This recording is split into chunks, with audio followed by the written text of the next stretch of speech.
सांगलीत अवतरली कडकडताई भूताची आई। सांगलीमध्ये गावभागातील कुंभारखिंडीत असणारे पार्वती कुंभार यांच्या घरामध्ये सध्या भावाचा कार्यक्रम चालू आहे। हा कार्यक्रम आषाढ महिन्याच्या अमावस्यापासून चालू असतो, तो आषाढ महिन्याच्या पौर्णिमेपर्यंत चालतो। चौंडेश्वरी देवीने दैत्यांचा नाश करण्यासाठी कडकडताईचं रूप धारण केले। त्या भावाई उत्सवाची सुरुवात झाली। सकाळी चौंडेश्वर मंदिरात दिवा काढला जातो, तो ओला आहे की सुका हे पाहिले जाते। त्यामध्ये जर दिवा ओला निघाला तर पाऊस जास्त पडतो असे समजले जाते। संध्याकाळी घरी शस्त्रपूजन झाल्यानंतर काळी साडी वेश धारण केली। कडकडताई ही मिरवणुकीत सहभागी होते।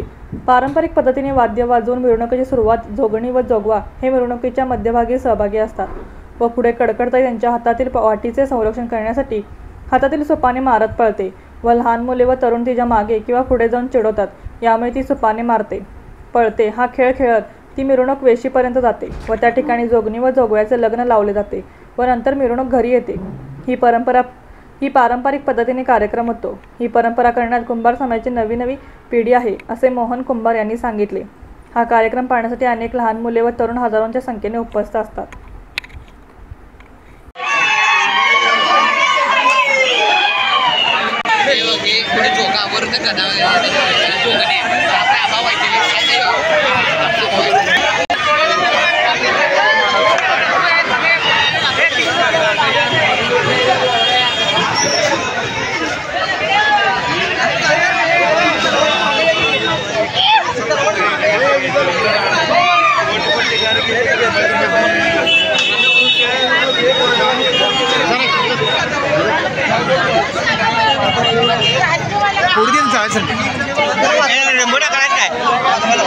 वाजू दे पाऊस फोडू दे।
नमस्कार, मी मोहन कुंभार।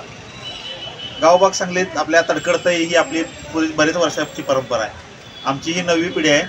आम्ही आता ही परंपरा पुढे चालवलेली आहे। चौंडेश्वरी देवीने ज्यावेळी तडकडताईचा अवतार घेतला तेव्हापासून हा तडकडताईचा उत्सव साजरा केला जातो। आष्ट्याच्या भावई यात्रेप्रमाणे ही आपली भावईची यात्रा आहे। फक्त फरक एवढाच आहे की आष्ट्याच्या भावई यात्रेत आणि आपल्या यात्रेत आपली तडकडताई जी आहे ती आषाढी अमावस्येपासून ते पौर्णिमेपर्यंत गावात सांगलीतील बऱ्याचशा भागात जोगवा मागत फिरते। आज सकाळी पहिल्यांदा चावडीमध्ये जाऊन दिवा काढला जातो। त्या दिव्यावरून अंदाज येतो की आपला पावसाचं प्रमाण किती राहील।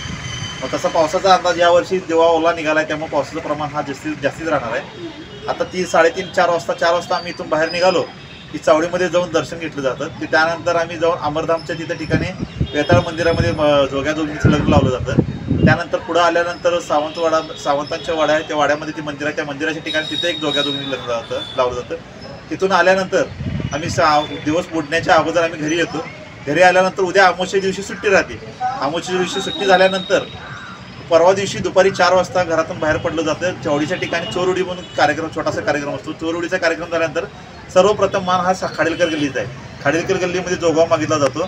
तिथून पुढं पौर्णिमेपर्यंत सांगलीचा जो दरवर्षीचा ठरलेला भाग आहे, जामवाडी, मगरमच्छ कॉलनी, सिद्धार्थ परिसर, Pawar plot, Haripur road, stand, राजवाड्याची मागची बाजू, असा जो नेहमीचा ठरलेला भाग आहे, त्या भागामध्ये 15 दिवस तडकडते फिरते, जोगवा मागते. तडकडताईच्या येण्याची वाट लहान मुलं तर खूप बघतात. त्यांना म्हणजे एक अक्षरशः मोठा उत्सव, आपला दिवाळी दसरा सणाप्रमाणे त्यांना मोठा उत्सव, प्रचंड इतकं वेळ असतं की त्यांना जबरच्या डब्याची खायची सुद्धा भान नसते. सूप घेऊन बाहेर, तो सूप हातात घेऊन काळं मुकड आणि काळी साडीचा असा वेश घेऊन तडकडते आपली बाहेर पडते. कसं आहे, लहान मुलांना जसं शाळेमध्ये चूक केल्यानंतर शिक्षक छडीने मार देतात, घरी चूक केल्यानंतर आई वडील मार देतात, तसं देवीनं त्यावेळी अवतार घेतली ती ते दैत्यांना किंवा ज्या लोकांच्या मनात जे वाईट वृत्ती आहेत त्या वाईट वृत्तींचा नाश करण्यासाठी. त्याचप्रमाणे तडकडताईच्या सुपाचा मार लोक खातात. सुपाच्या वाऱ्यानं इडापिडा टळली जाते, आजार टळला जातो, अशी आपली श्रद्धा आहे. आणि आपली ही परंपरा आतापर्यंत आम्ही चालू ठेवलेली आहे. इथून पुढे आम्ही चालू ठेवू. आणि तडकडताईचा उत्सव ह्याचा उत्सवाचं वैशिष्ट्य असं आहे की हा उत्सव 12 बलुतेदारांनी एकत्र येऊन, संपूर्ण समाजाने एकत्र येऊन करण्यात येणारा उत्सव आहे. आता आज आम्ही घरात कुंभार घराण्याकडे ती जोगणीची वाटी आहे, मुकुट आपल्याकडे असतं. कुंभार घराण्यात तू बाहेर पडते. त्यानंतर 12 बलुतेदारातली वेगवेगळी मुलं आहेत जी दरवर्षी भाग घेतात. अर्जुन आहे, ओंकार आहे, चैतन आहे, बरीचसं प्रेम आहे, अशी बरीचशी मुलं आहेत. आपल्या स्वतःच्या इच्छेनं ते देवीला बोलतात की आम्हाला तडकडतीचं वेषांतर करायचं, तडकडतीचे वेश घेतात. प्रत्येकाला त्याच्या सोयीप्रमाणे आम्ही संधी देतो. सगळीजण मिळून 12 बलुतेदार मिळून आम्ही हा तडकडतीचा सण साजरा करतो.